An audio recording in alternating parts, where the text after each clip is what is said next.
Bueno, yo entré a la federación en febrero de 1997. Me hice miembro del Colegio Médico de Cundinamarca eh, y me nombraron como delegado por el colegio para la Asamblea Nacional Ordinaria que se hizo en Arauca precisamente en ese año. Y posteriormente me nombraron como secretario nacional, secretario general, creo que es el cargo. Fui secretario de la federación durante 7 años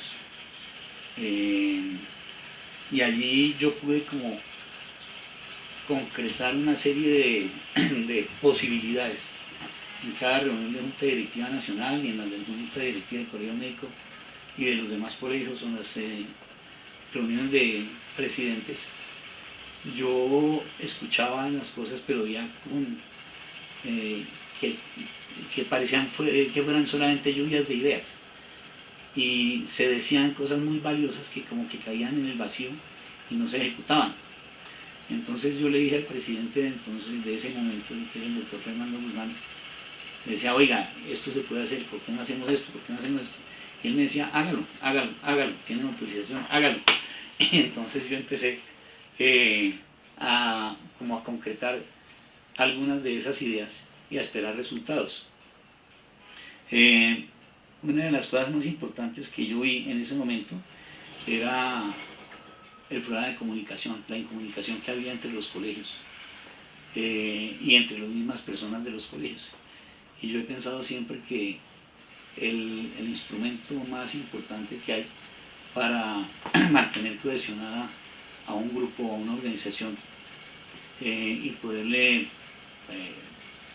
proponer cosas y que lleguen a ser acciones es a través de la comunicación. Entonces se me ocurrió que hacer un boletín nacional que se difundiera a nivel nacional y eso pues se logró. Se mantuvo un boletín que se llamaba El Armadillo. ¿Por qué? Porque en ese momento cuando concretar la idea, hicimos la siguiente asamblea al año siguiente en el Colegio Médico del Tolima, y en el Tolima el armadillo es un animalito que es muy frecuente, es endémico de la región. No sé si ahorita está en vías de extinción porque lo cazan mucho para comerlo, pero en todo caso me pareció simpático y pues por lo que es un animal persistente y se mete por todos lados, el nombre del armadillo. Y se mantuvo ese medio de difusión y fue pues importante en su momento. A partir de eso, entonces, que venía de la Secretaría Nacional de la Federación, varios colegios empezaron a retomar su actividad de boletines y a difundirlo a todo el país, etc. Con el doctor Fernando Guzmán intentamos revivir el Heraldo Médico, que es la revista de la Federación. Logramos emitir 7 números del Heraldo. Es una labor muy difícil, la labor editorial. Y yo propuse que, imagínate, en el año 97 proponer que tuviéramos una página de internet, y los computadores me dijeron que si yo estaba loco, que yo estaba chiflado, cucú, que no, me parece buenísimo que tengamos una página, seríamos la primera organización que la tuviera, y no, pues, eso es chimbo. En todo caso eso no prosperó. Pero al cabo del tiempo, a pesar de que me dijeron que no, yo soy una persona terca en ciertas cosas, yo creí la importancia del internet y entonces busqué a un personaje que tenía una página muy grande que llamaba encolombia.com y nos dio el hosting allí. Y ahí mantuvimos la página durante muchos años, pero era una página que no se movía. Cuando uno tiene una página de internet tiene que mantenerla viva todo el tiempo. Y pues por lo menos éramos un referente ahí.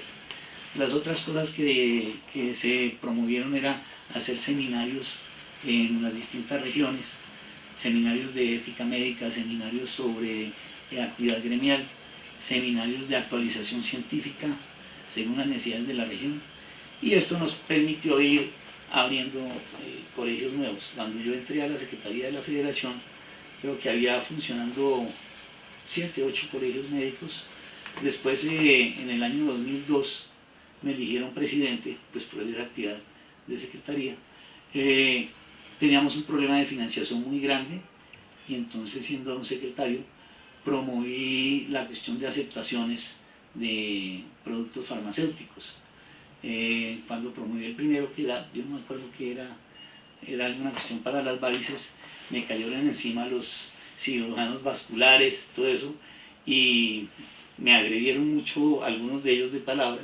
Yo nunca respondí a eso y dije, pues la supervivencia de la federación está por encima de que les guste o no les guste, de manera que continuamos con eso y después promovimos una marca alemana, Merck farmacéutico alemán, que producía solamente línea de genéricos, y entonces yo, ya habiendo comprendido en esa época la ficción que hay en la guerra entre genéricos y medicamentos de marca, me metí con toda, y eso nos dio, esas dos acciones nos permitieron sobrevivir económicamente. Cuando yo recibí la federación, estaba en quiebra, estaba en causal de disolución. Teníamos solamente activos 6 o 7 colegios y logramos llegar a la cifra de 21 colegios médicos departamentales. Eso es un trabajo muy grande, lo que tú estabas contando. Se activan, empiezan con mucho ánimo y después decaen, y entonces toca estar trabajando para reactivarlos, para que se muevan, para todo esto. Pero el afán mío era, por un lado, como lograr la cobertura de todo el país, y por otro lado, es que la Federación Médica Colombiana y los colegios médicos departamentales son el soporte social de la Ley 23 del 81, que es la Ley de Ética Médica. Y entonces, si los médicos, si la profesión médica tiene una ley que le permite la autorregulación, ¿cierto?, y la defensa de la profesión, si dejamos que se caiga o que desaparezcan los colegios médicos y la federación, esa ley queda sin soporte y perdemos esa ley de autorregulación. De manera que yo vi ahí una cuestión que era muy importante, era hacer valer esa ley, y pues lo hemos logrado. Y la otra cuestión que que yo vi como un norte importante era el problema de la desunión de los médicos, de la existencia de una cantidad de islotes. Me propuse desde antes de ser presidente, la unidad médica. Y por eso fue que en el año 2002, que yo accedí a la presidencia, a partir de ese momento propuse una actividad unitaria. Hicimos el encuentro de Paipa en el año 2006, luego en Chinauta, etc. Propusimos a la federación como una entidad a la cual todos podían entrar sin necesidad de que se disolvieran, bajo una estructura federativa. Varias organizaciones ingresaron, otras no quisieron hacerlo. Sin embargo, pues dijimos, bueno, mantengamos la actividad unitaria, y ese trabajo de persistir y perseverar pues nos ha llevado hasta lo que hoy estamos. La otra cuestión de la que he estado convencido siempre es que, sobre la base de la experiencia histórica de la federación, que es haber redactado el proyecto de ley que fue aceptado por el Congreso íntegramente y creó el Ministerio de Salud en 1940, y después en 1982 haber redactado el proyecto de ley de ética médica, que en 1983 fue acogido totalmente por el Congreso como la ley 23 de 1980, no, perdón, eso fue en 1980 se escribió el proyecto de ley, y en 1981 se creó como ley. Entonces, con esas dos experiencias de la federación, más haber participado en la constituyente proponiendo dos cosas: uno, la estructuración de las profesiones en colegios, porque nosotros estamos constituidos por colegios, y con las experiencias de 1935, y dos, haber participado en parte de la redacción del artículo o de la propuesta de la individualidad y la intimidad como derecho fundamental, sobre la base del desarrollo de lo que es el concepto del secreto profesional, para defender la intimidad y la privacidad de las personas, de los pacientes. Entonces yo dije, ¿por qué no seguimos trabajando en esto? Y el impulso fue a trabajar en políticas públicas. Ya teníamos el problema de la ley 100, entonces había que trabajar por la búsqueda del cambio de esa ley. Estudiando la Constitución, yo me encontré una cosa: que la ley no era la culpable realmente, sino que la culpable era la constitución política que permitía el negocio, entonces, y que no tenía a la salud como un derecho fundamental. Entonces la campaña y la propuesta fue desde el año 2002 o 2003 de la Federación, que había que reformar la Constitución, porque si reformábamos la Ley 100 sin reformar la Constitución no estábamos haciendo nada, y obviamente había que reformar la Ley 100. Y entonces desde esa época, llevamos 11 años, desde el 2002 hasta el 2013, 11 años trabajando y peleando eso. Cuando en el 2008 se logró que la Corte Constitucional estableció que la salud es un derecho fundamental, pues nosotros nos sentimos muy contentos porque ese trabajo y esa propuesta estaba en lo correcto. Y bueno, pues ahora que estamos en toda la cuestión de la reforma de la salud, estamos contentos porque el derecho fundamental como tal ya quedó establecido en la ley, que sea a cargo exclusivo del Estado y responsabilidad del Estado también, que los dineros y recursos públicos para salud son de destinación específica y no se los pueden volver a invertir en otras cosas, como ha ocurrido, está bien, y la estabilidad laboral que va ahí en esa ley, está bien. Pero digamos que esas son arandelas que permiten gobernabilidad, porque, y esa parte, digamos que nos tiene más o menos ahí contentos, bueno, logramos que se introduzcan eso, pero nos tiene muy triste que el núcleo del problema no haya sido tocado. Y el núcleo es la persistencia y existencia de las EPS, así sea bajo otro nombre, y la no prohibición de la intermediación financiera por entidades privadas con ánimo de lucro con esos dineros públicos. Entonces, la esencia, el núcleo del problema sigue indemne, y entonces los cambios fundamentales o esenciales no se van a dar en la reforma que va a proponer la ley ordinaria, sino que por el contrario, según la propuesta del gobierno para la ley ordinaria, el problema puede profundizarse, porque en manos de esos privados que van a ser los gestores, ellos ahora podrán por ley integrarse verticalmente, podrán ser sociedades anónimas o comerciales, o sea, la privatización ahí es total por ley.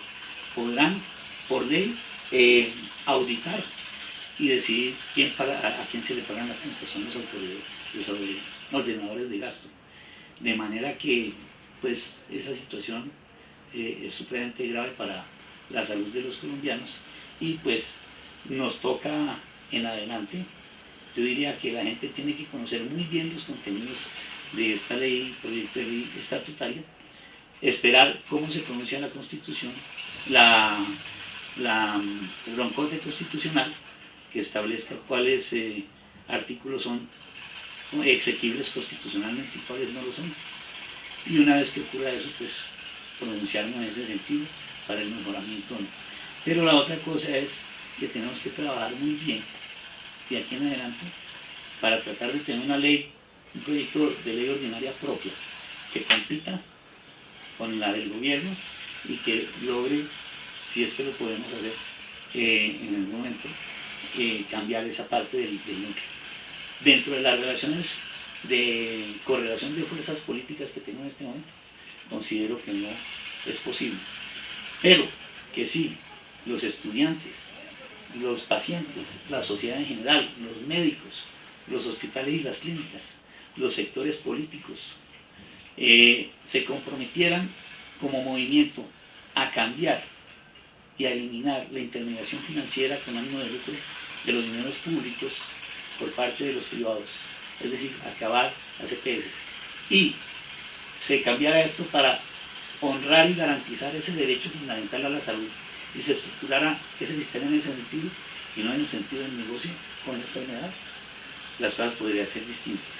Para eso tendríamos que desarrollar un movimiento supremamente grande, muy amplio nacional, que nos dé fuerza política y representatividad en el Congreso y capacidad de presión social para que la ley fuera cambiada. Si no hacemos eso, no va a pasar nada. Y no podemos esperar que sean los senadores, los parlamentarios, los que nos van a hacer el favor de cambiar eso, porque ellos están representando sus intereses propios y los intereses de esas empresas privadas que buscan es acumular capital a partir de los recursos públicos, convertirlo en privado. Entonces, pues, esa es la situación actual. Yo llamo pues, a todos los estudiantes y a toda la comunidad médica y no médica, a todos los profesionales y trabajadores de salud, que participemos en esto pero no nos quedemos aquí porque solo no hacemos nada, sino que convocamos a la mayor cantidad de gente de la población, de la gente que tiene y que no tiene, de todos, para poder cambiar nuestra esquina. No vamos a hacer nada.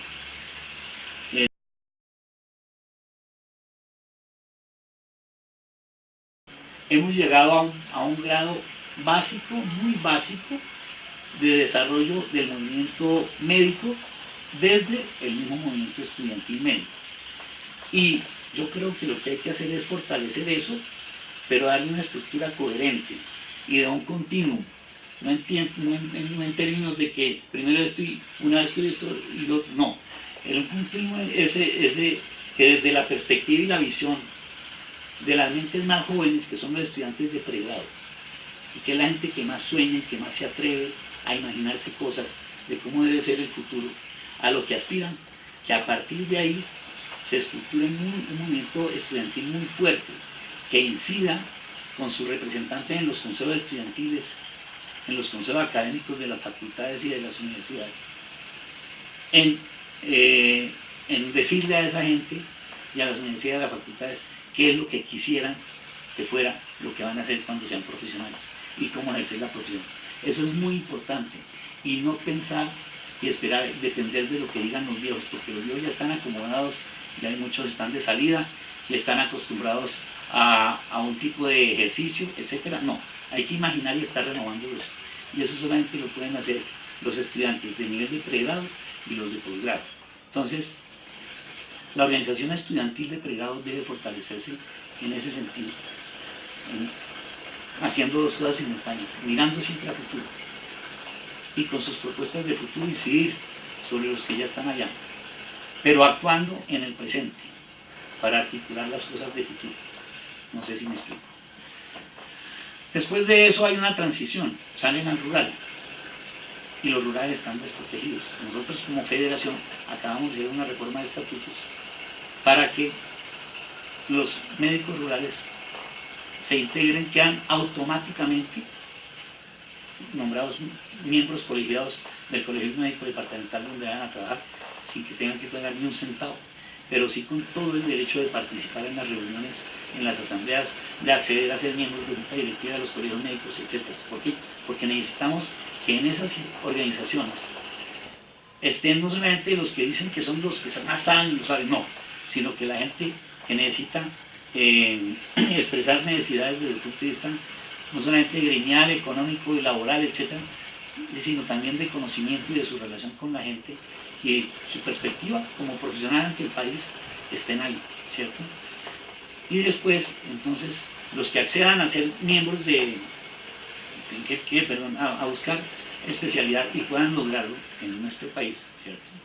Entonces, que adhieran inmediatamente a ANIR, porque hay que fortalecer a ANIR. ¿Cuál es la importancia de ANIR? La importancia de ANIR es que allí están representados precisamente las necesidades de la formación de posgrado, de los médicos, de especialidad, ¿sí? Y esto hay que fortalecerlo, hay que fortalecerse. Y esos médicos no dejan de ser colegiados por esa razón. Y siguen siendo colegiados de los colegios médicos departamentales sin tener que pagar ni un centavo. Para eso están en ANIR. Y que cuando terminen su especialidad, siguen siendo colegiados, y en la medida en que ya empiecen a ejercer profesionalmente, pues ahí sí aportan a su colegio médico correspondiente, que es en donde estén viviendo, y se articulen a la sociedad científica de su especialidad respectiva. Entonces, dentro de esta cuestión, sí es como la imaginación, la idea que yo tengo de cómo podríamos organizar y articular de manera dinámica y sinérgica hacia adelante y atrás y transversalmente, pero siempre pensando en el futuro y en el presente de cada uno de los estadios, por decirlo de alguna forma. Eso en cuanto a la comunidad médica. Eso nos permitiría precisamente una actividad unitaria, con un propósito firme y con una capacidad de defensa de la población y de la profesión, ¿sí? Y de la población médica, además de los profesionales, y con capacidad de incidir en políticas de Estado. de proponer políticas de Estado a través de propuestas de ley o de lo que sea. Bien, con relación a la comunidad, entonces, hay dos aspectos. Si nosotros pensamos en la comunidad como médicos exclusivamente, entonces pensamos siempre en los pacientes. Y resulta que si nosotros tenemos una visión más amplia de lo que es el concepto de salud, pensamos en toda la población. Entonces, los pacientes, pues sí, la defensa de sus necesidades, de todas las cosas, de la atención oportuna, es decir, la mejor manera de pensar en los pacientes es pensando en un sistema de salud con equidad, con democracia, participación total, sin ningún tipo de restricciones ni limitaciones, como inclusive plantea este actual proyecto de ley que salió. Y pensando además en la parte de lo que es el concepto de salud como un estado no solamente del resultado de la relación del hombre con su ambiente, sino en donde intervienen una serie de determinantes sociales que afectan la salud. Entonces, pensar en la comunidad y en los pacientes es pensar en un sistema equitativo, incluyente, que resuelva su situación y que además promueva la salud y prevenga la enfermedad, porque este es un sistema que promueve la enfermedad porque la enfermedad es lo que da plata, ¿sí? O simplemente puede que no la promueva a voz en cuello, pero no atender a los enfermos y no buscar a los potenciales enfermos es una manera solapada, hipócrita de promover la enfermedad, porque el negocio está ahí. Eso con respecto a la comunidad, incluyendo a nuestros pacientes. Obviamente, pues los derechos de los pacientes con enfermedades raras, con enfermedades huérfanas, con enfermedades de alto costo, etc., para que todo sea incluyente. Cerraría diciendo esa parte que un sistema de salud se mide realmente en su utilidad y relación con la población en el término de la equidad y todos los de ahí para adelante, todos los otros principios que quieras.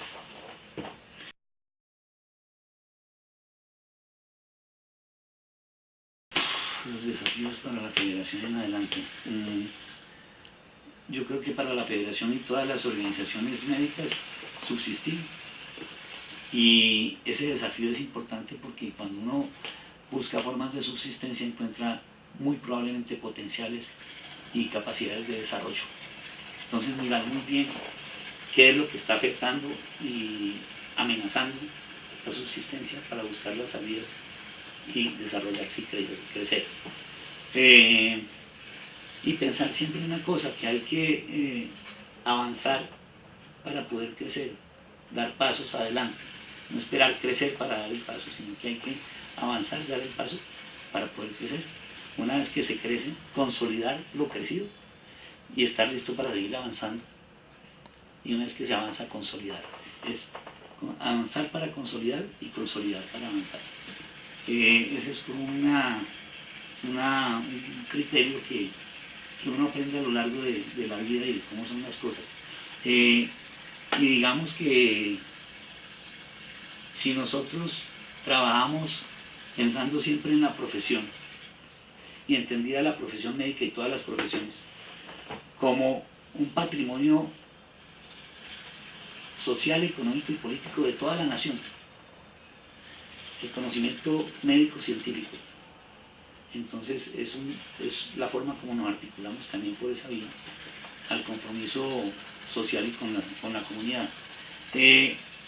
Resulta que las profesiones no son otra cosa que la forma como le responden las personas que se van por esa profesión a la sociedad para resolver los problemas relacionados a eso de la sociedad. Entonces la medicina es una respuesta y digamos el pago es una respuesta de las profesiones son por eso son digamos como tanques de conocimiento que tienen las naciones, que tienen las sociedades, los pueblos, la gente, y es responsabilidad ética, es un imperativo ético de los profesionales que son los que tienen ese conocimiento de responder a su sociedad, a la sociedad que les permitió, les facilitó. En nuestro caso es bastante difícil la parte de lograrlo eso, pero como una alternativa de formación individual para responder individual y colectivamente a necesidades individuales y colectivas de la sociedad. De manera que yo creo que sobre esa base es que nosotros tenemos como lema, el lema de la federación, que es el resumen de lo que es la misión de la federación: velamos por la profesión médica, por su ejercicio ético y por la salud de los colombianos. Fíjate que tú al interactuar o al articular todas esas tres cosas, estás respondiendo a las comunidades, a las personas, a los profesionales de la salud, a los médicos, y a las personas, a los individuos como profesionales, y todo lo que son sus necesidades, tanto individuales como colectivas, en el ámbito personal y en el ámbito profesional. Eso sería lo que...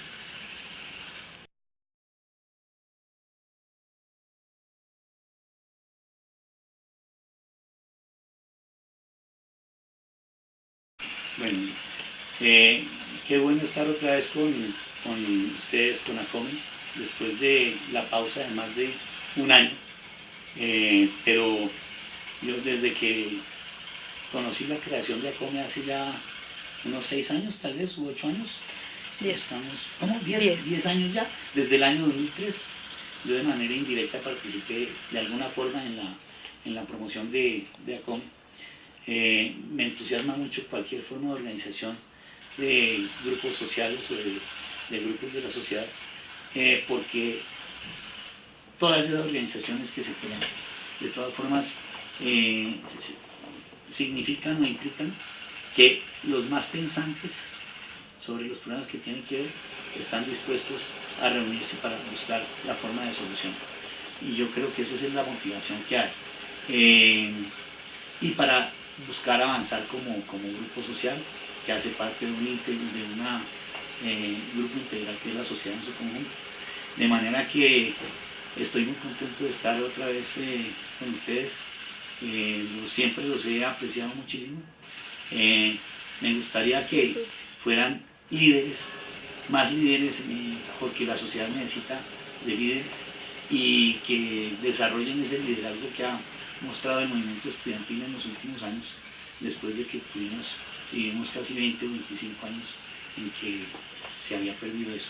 De manera que ustedes pueden tener la certeza de que esperamos de ustedes más de lo que se imaginan, y creo que no estamos esperando, no estamos siendo exagerados. Nosotros ya estamos en plan de descargar la maleta, y el futuro es de ustedes. Así que ojalá nos volvamos a ver en la acción.